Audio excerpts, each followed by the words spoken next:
बाप बिना माली के, भोजन बिना थाली के, और ससुराल बिना साली के, और भगवान का भजन बिना थाली के शोभा ऐसे बजा।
जहाँ पर भगवान भोलेनाथ भगवान राम की कथा सुना रहे हैं और माता पार्वती जी सुन रही है।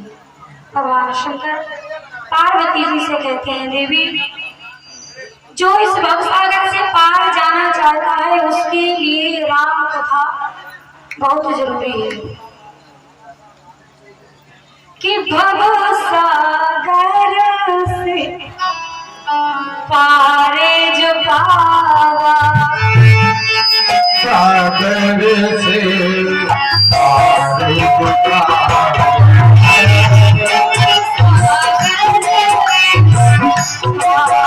जो पावा,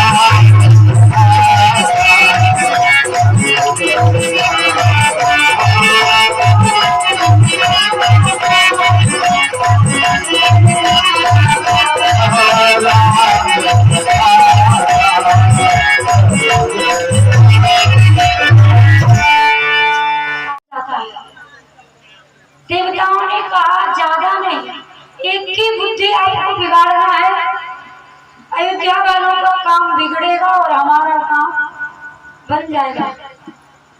एक बार तो सरस्वती ने कहा कि नहीं, हम ये काम नहीं करेंगे, लेकिन देवताओं ने बार बार कहा कि अगर आप नहीं गए आगे की जो भगवान की लीला है वो फिर संपन्न नहीं होगी, आगे की तरफ भगवान लीला को नहीं बढ़ा पाएंगे। जाओ।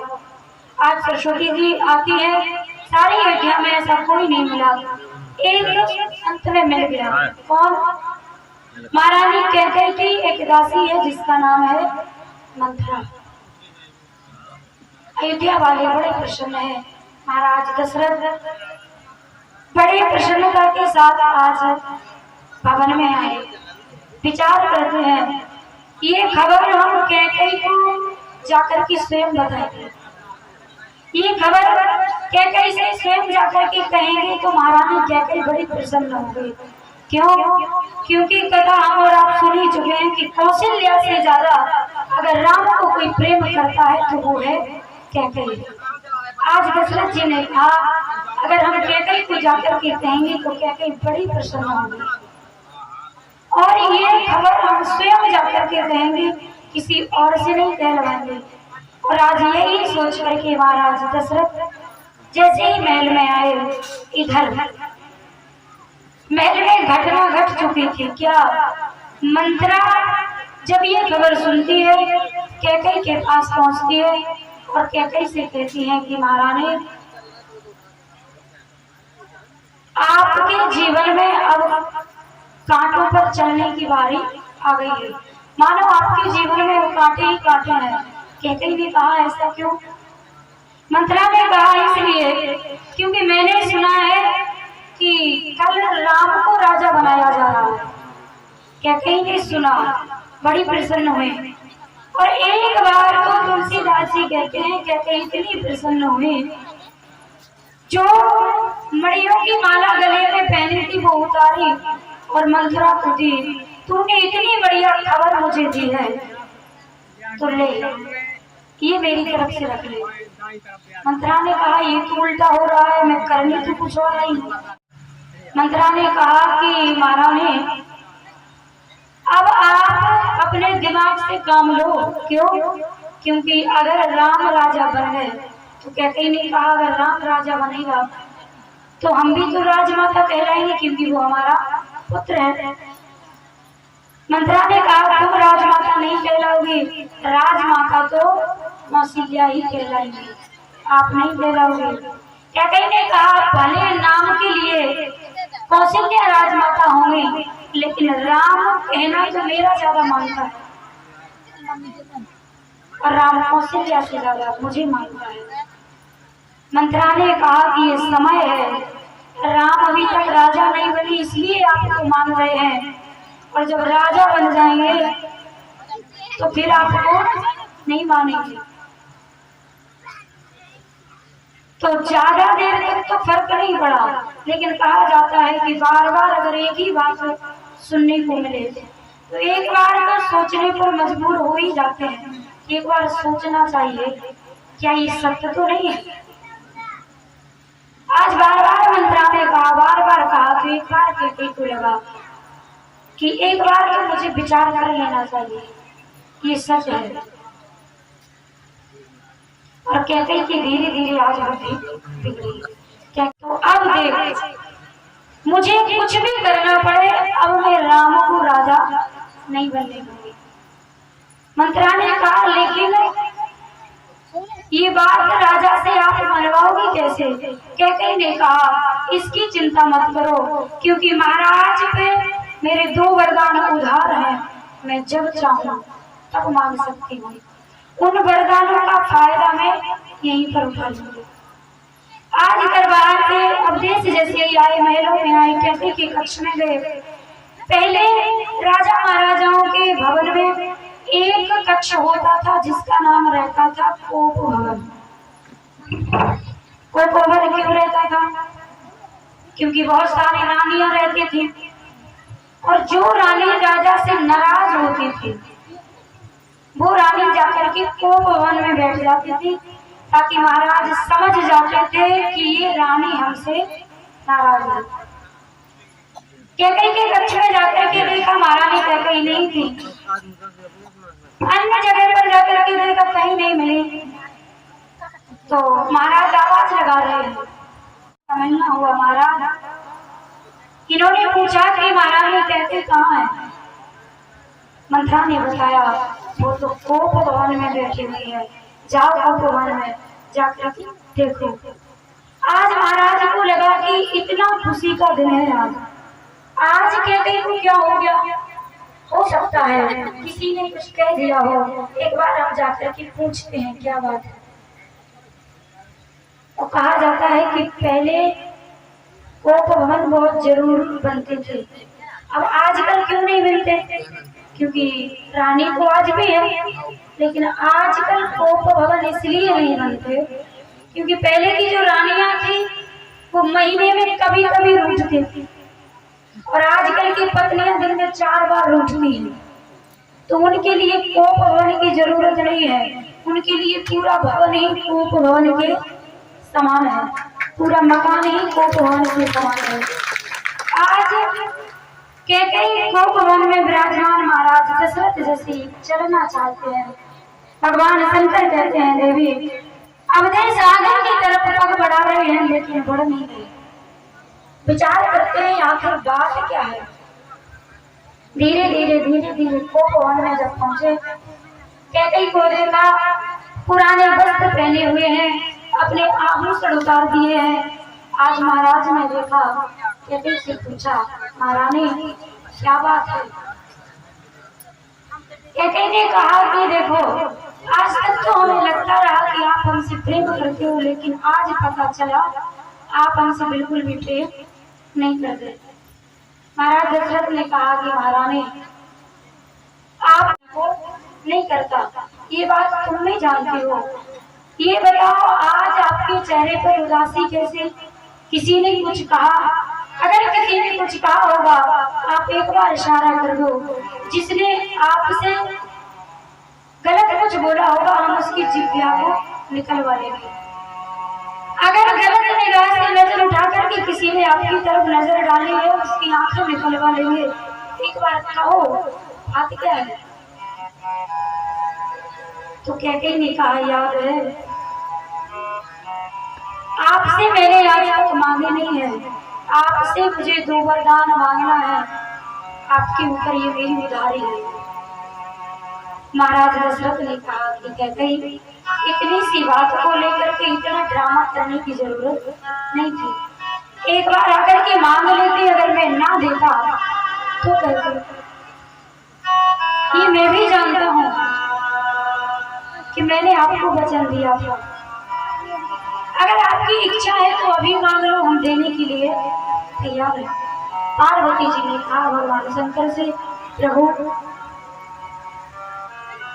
कैकेयी को कब वरदान दिया है दशरथ ने, ये और बता दीजिए। भगवान शंकर कहते हैं एक बार की बात है, ये तो हम सब जानते हैं कि जहाँ पर देवता हार मान जाते थे वहां पर चक्रवर्ती महाराज राजा दशरथ नहीं हारते थे। देवता जब हारे महाराज दशरथ ने जब उन्हें जिताया। एक बार की बात है, देवासुर संग्राम जब हुआ,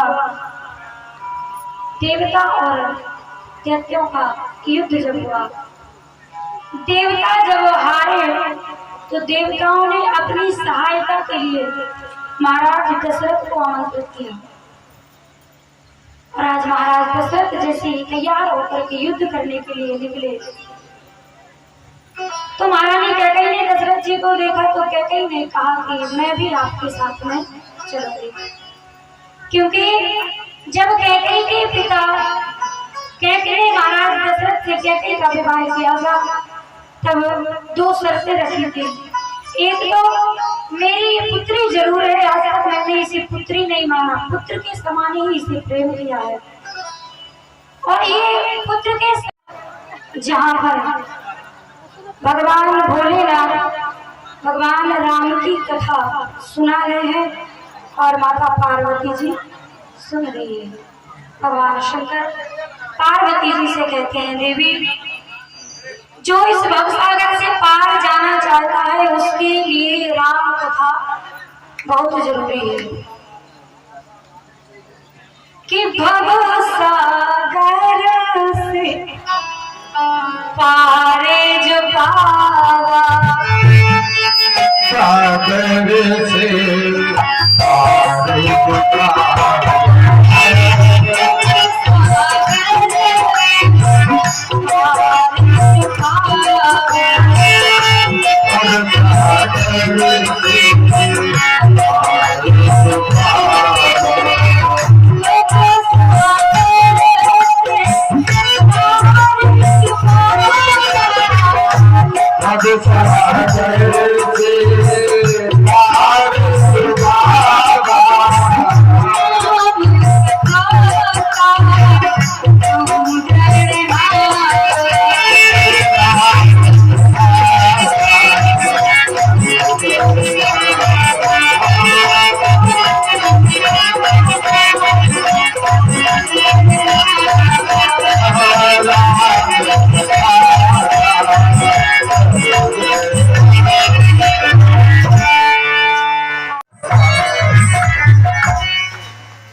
के हमने हमारे आज कैकेयी ने महाराज दशरथ के सामने दूसरा वचन रख दिया।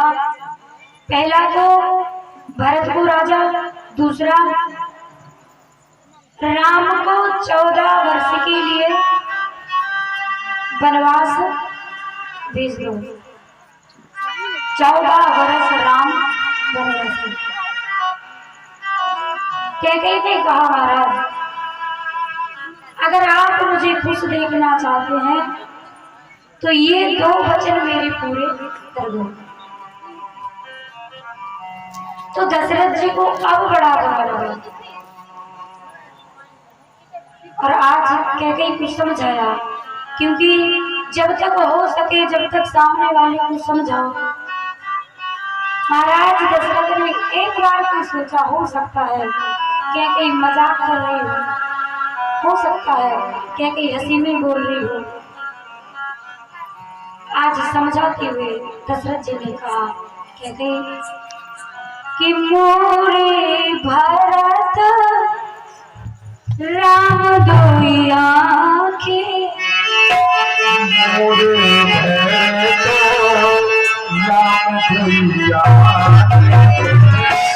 जैसे हम और आप दोनों आंखों की रक्षा बराबर करते हैं। ऐसा तो नहीं है एक आंख हमें प्रिय हो दूसरी ना हो, दोनों आंखें बराबर होती हैं। वैसे ही यहाँ पर दशरथ जी कहते हैं कैकेयी कि मोरे भरत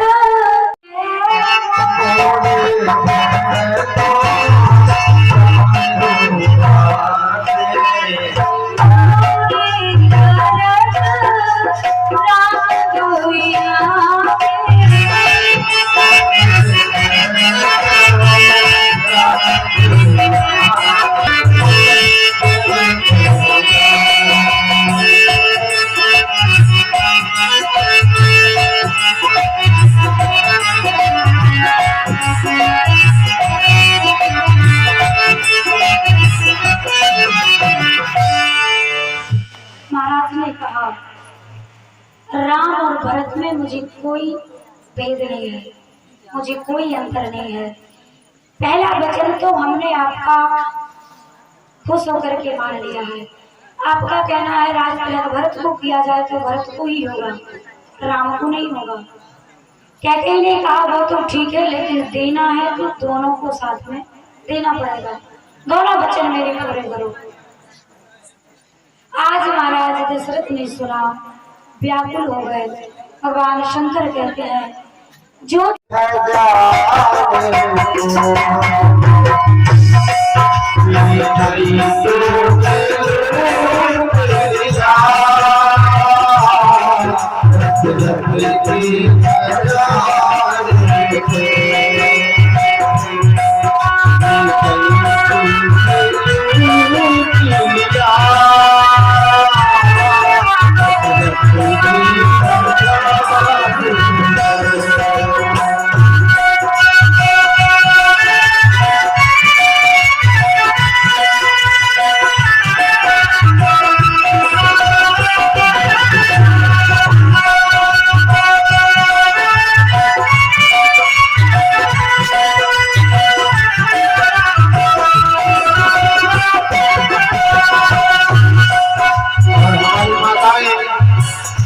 भजन में तालियां बजाएं, ताली बजाते हुए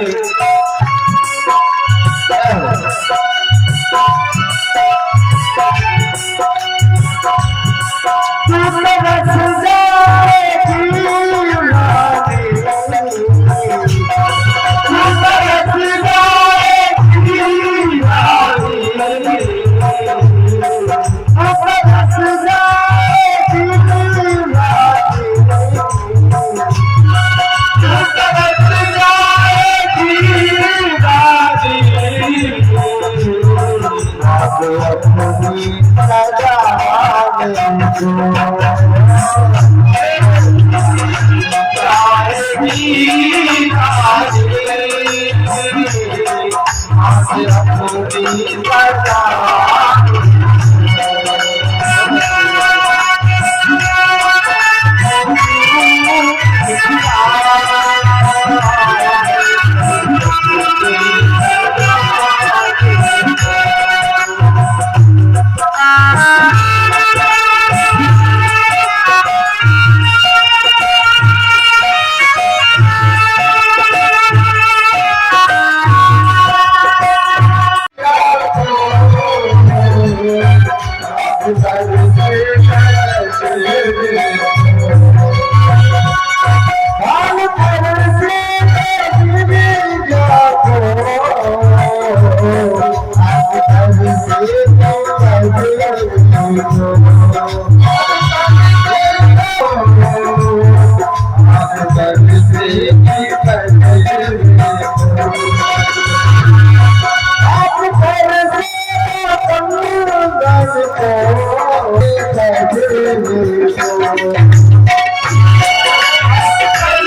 आज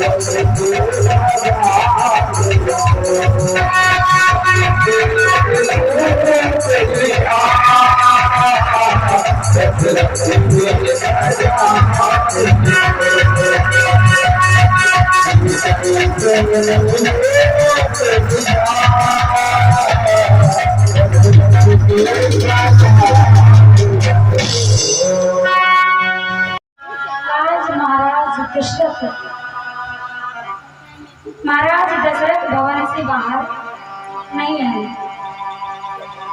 लोगों ने कहा आखिर बात क्या है, महाराज दशरथ अभी तक सो ही नहीं सकते, कोई बात तो है। लोगों ने कहा कि सुमंत जी से पूछा जाए। सुमंत को बुलाया, भैया आज महाराज को क्या हुआ? महाराज बाहर नहीं आए। तो सुमंत जी ने कहा कि हाँ, इसी बात को लेकर के तो मैं चिंता कर रहे हूँ, क्योंकि आज हमारे राम को राजा बनना है। आज सुमंत जी जैसे ही भीतर आते हैं, प्रवेश किया, जैसे आवाज लगाई। जब आवाज लगाने पर भी कहीं से जवाब नहीं आया, सुमंत जी ने मंत्रा से पूछा, महाराज कहाँ है? तो इसने बताया कि वो भवन में। आज सुमंत भी समझ गए कि आज रात में अयोध्या में कोई ना कोई घटना जरूर घटी है।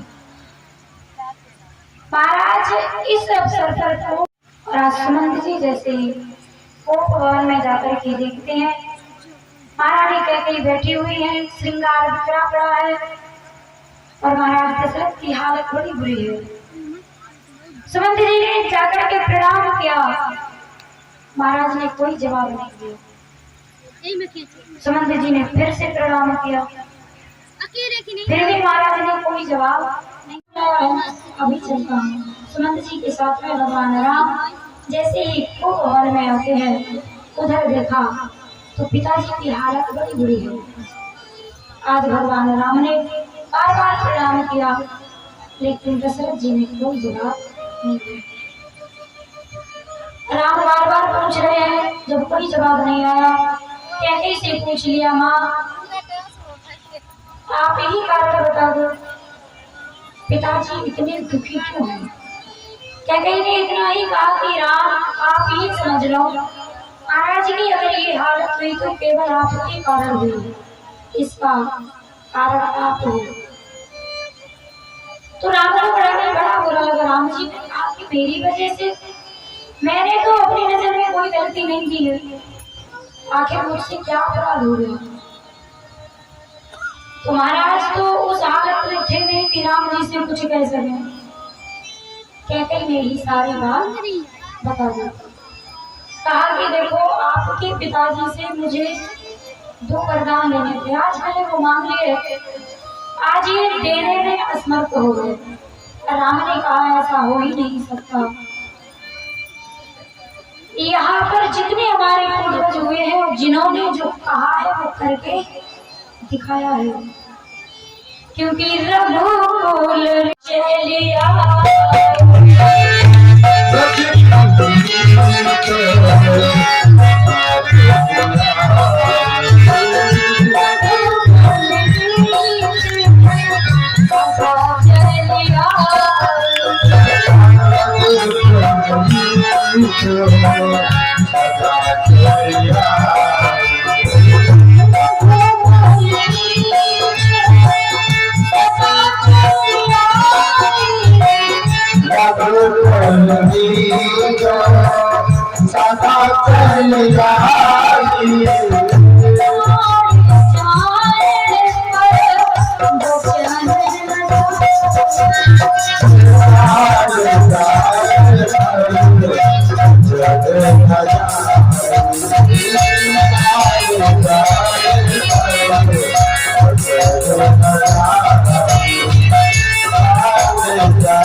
कोई सारी वचन हो,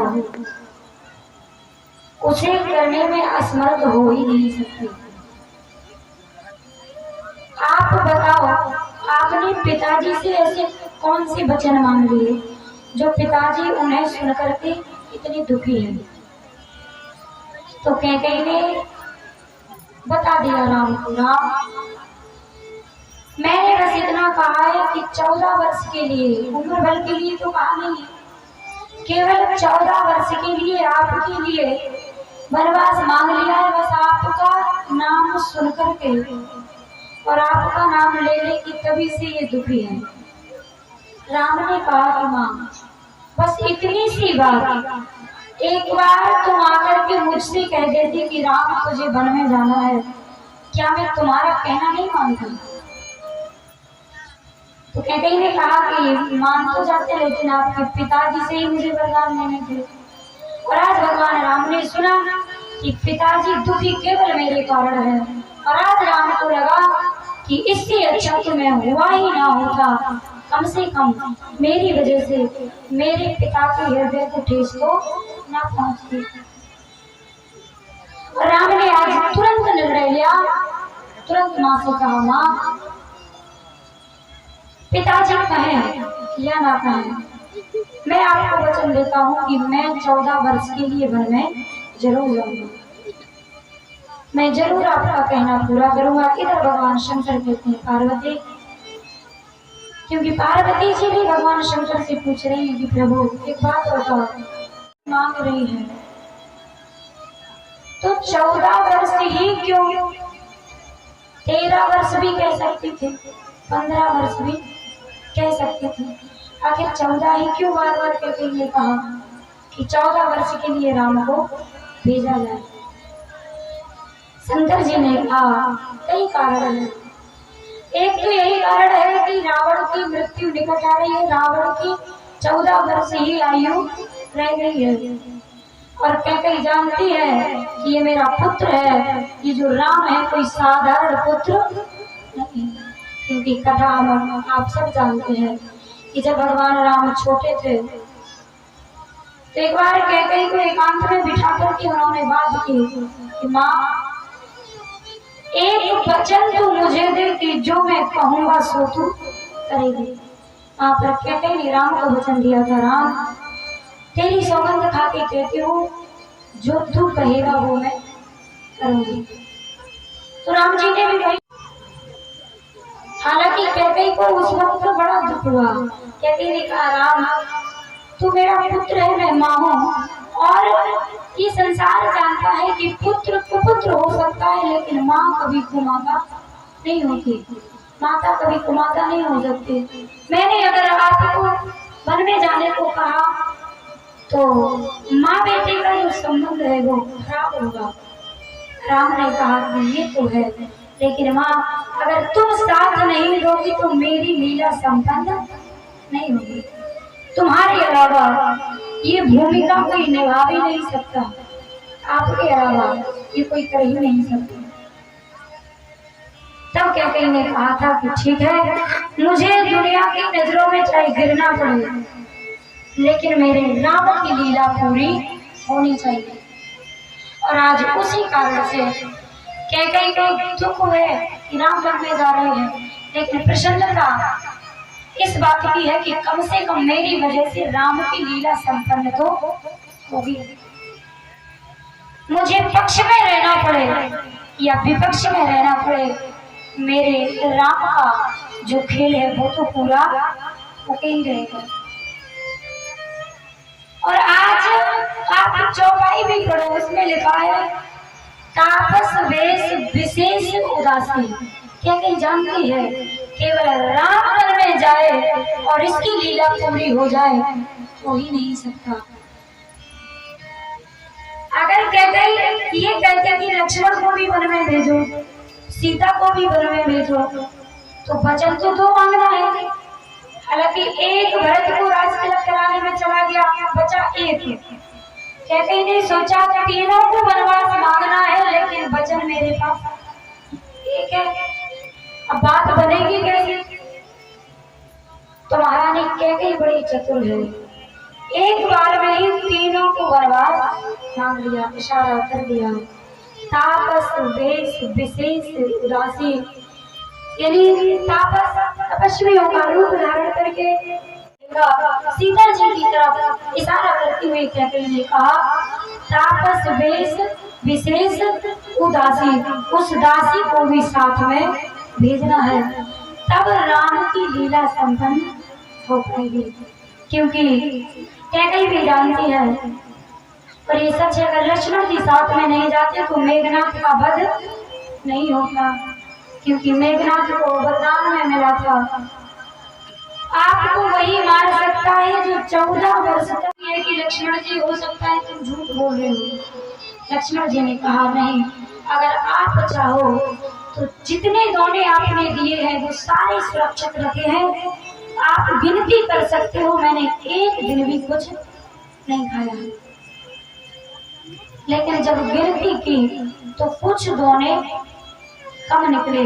तब राम जी ने कहा था कि लक्ष्मण अब तो आपकी चोरी पकड़ी गई, क्योंकि कुछ तो कम है, इसका मतलब कुछ तो खाया है।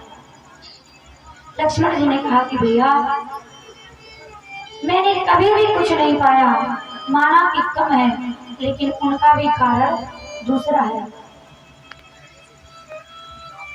कौन सा? राम ने जब पूछा तो लक्ष्मण जी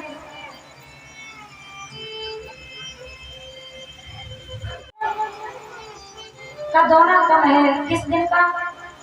जिस दिन हमें पता चला कि हमारे पिता दशरथ इस दुनिया छोड़ करके चले गए, उस दिन का क्यों कम पड़ा?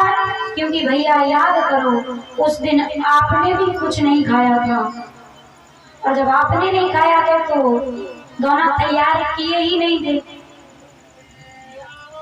और जितने दिन आपने नहीं पाया बस उतनी ही दोने कम हो गए, बाकी ज्यादा नहीं हुई। और सच में क्योंकि दशरथ जी कुछ नहीं खाया था, इसलिए जब आपने नहीं खाया तो मेरे लिए भी दोना तैयार नहीं हुए थे, इसलिए ये कम है।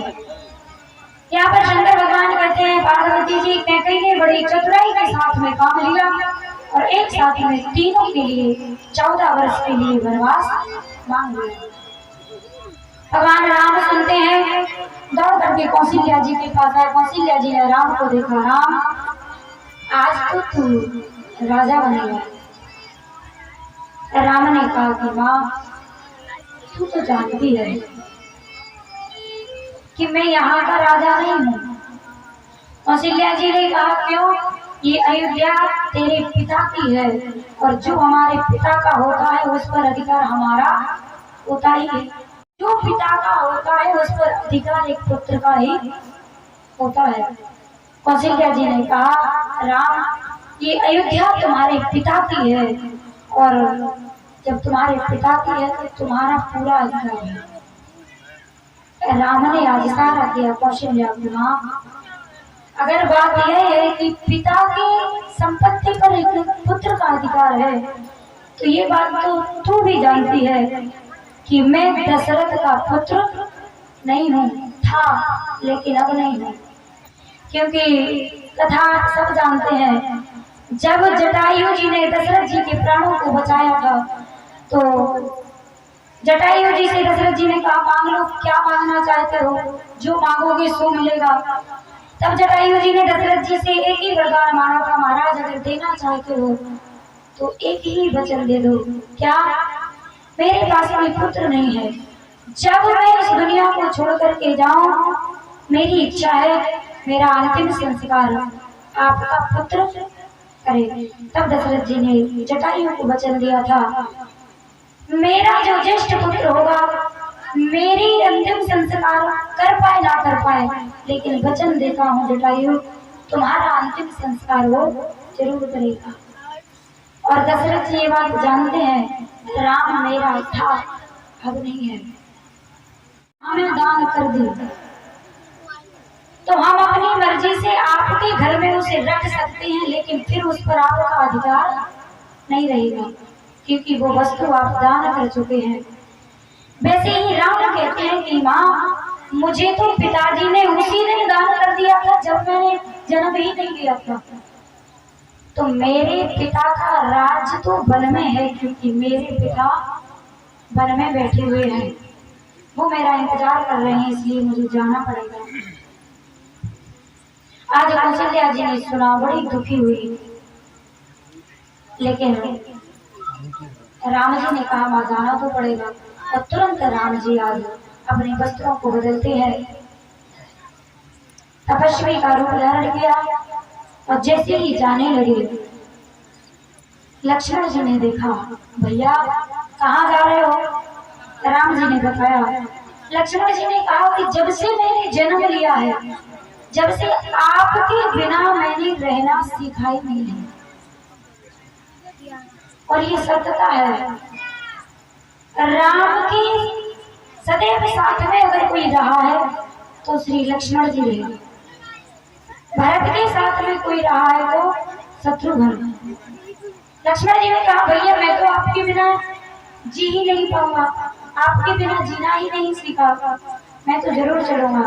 राम जी ने कहा लक्ष्मण अगर तुम्हारी इच्छा है तो चलो, मना नहीं करेंगे, लेकिन जाने से पहले सुमित्रा जी से आज्ञा लेकर के आओ। अगर बिना सुमित्रा की आज्ञा से तुम चलोगे तो ये अच्छी बात नहीं है, बिना आज्ञा के कहीं नहीं जाना चाहिए। लक्ष्मण जी ने कहा ठीक है, मैंने सुना है कि भैया वन में जा रहे हैं, अगर आपकी आज्ञा हो तो मैं भी जाऊं। सुमित्रा जी ने एक बार भी नहीं रोका, एक बार भी नहीं कहा कि तुम यहाँ बने रहो, राम को जाने दो।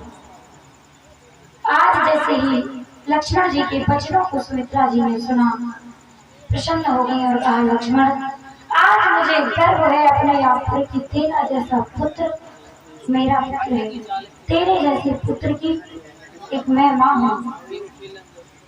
अगर तू जाना चाहता है तो जाना चाहता है राम जानकी के साथ जाना तो, परंतु मेरे दूध को लजाना मत। जा तो रहा है लेकिन ध्यान रखना। लक्ष्मण जी ने कहा कैसा ध्यान? सुमित्रा जी ने कहा जाना चाहता है राम जानकी के साथ जाना तो, परंतु मेरे दूध को लजाना मत।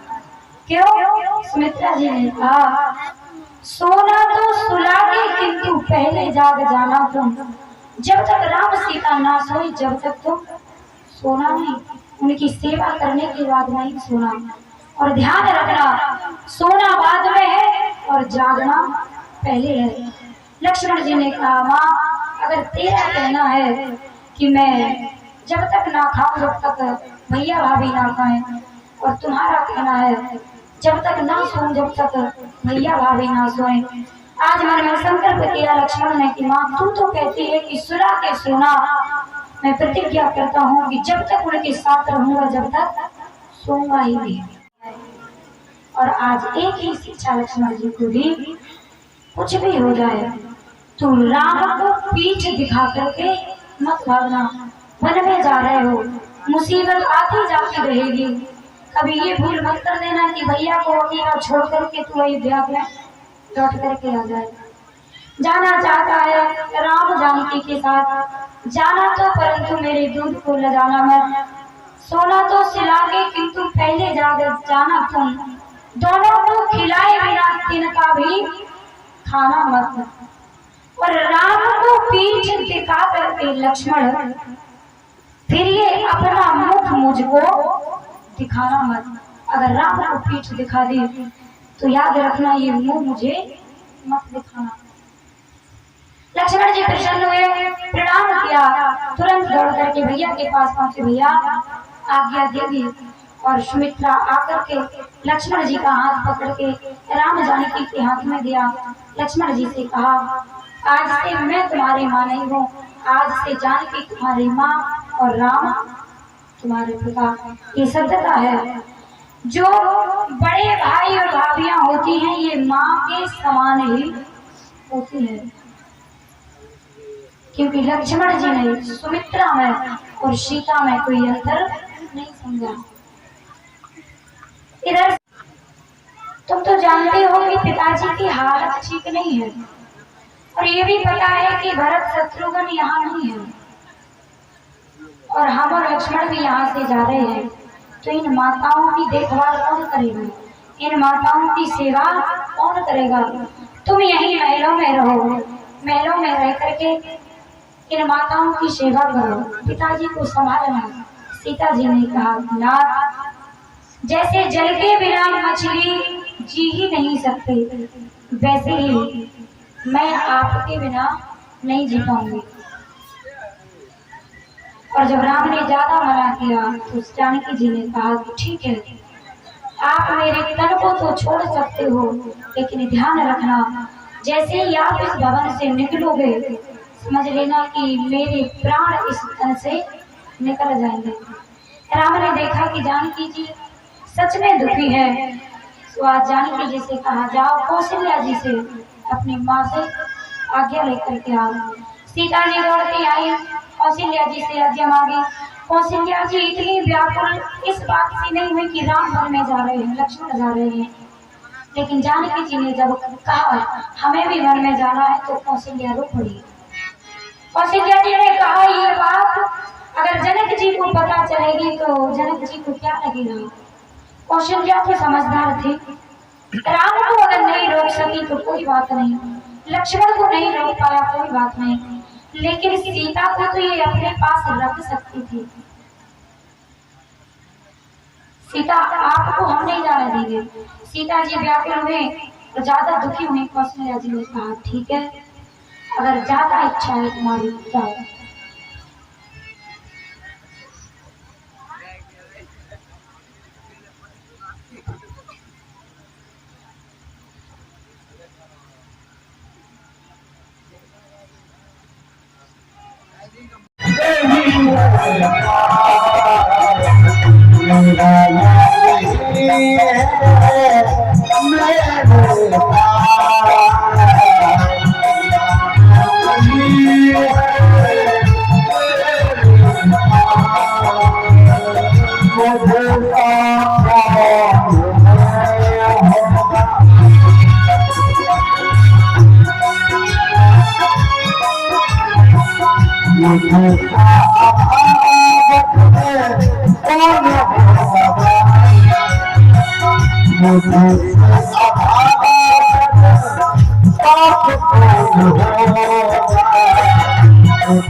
बेचारे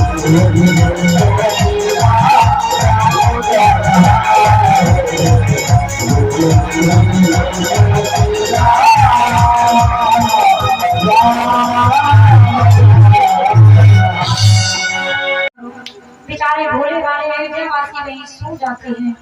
जैसे ही अयोध्या वाले सोए सो राम छुपके से अयोध्या वालों को सोता हुआ छोड़ करके आज वहां से निकल जाते हैं और निकल के पहुंचे गंगा के किनारे। बोल गंगा महारानी की मांगी ना वो ना के बटियाना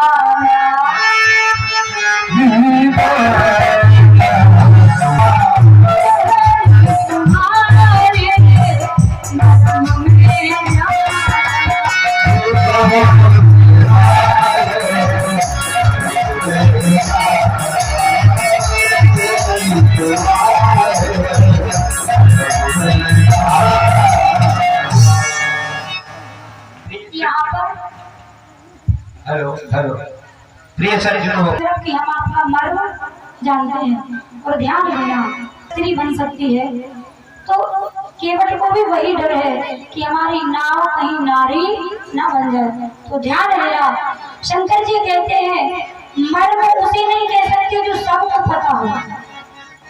मर्म तो कुछ और है, यहाँ केवल केवट जानता है या फिर भगवान जानते हैं। उस मर्म को तो लक्ष्मण भी नहीं जानते और वो कौन सा मर्म है ये हम और आप कल की कथा में बोल गोविंद भगवान की जय जय आरती माई देवी आरती माई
Thank you.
कि बुझने लगी आँखों की ज्योति, कि बुझने लगी आँखों की ज्योति, अंधेरे में छोड़ मेरा राम जा रहा है, रोको रोको मेरा राम जा रहा है, रोको मेरा राम जा रहा है, रोको मेरा राम जा रहा है।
नहीं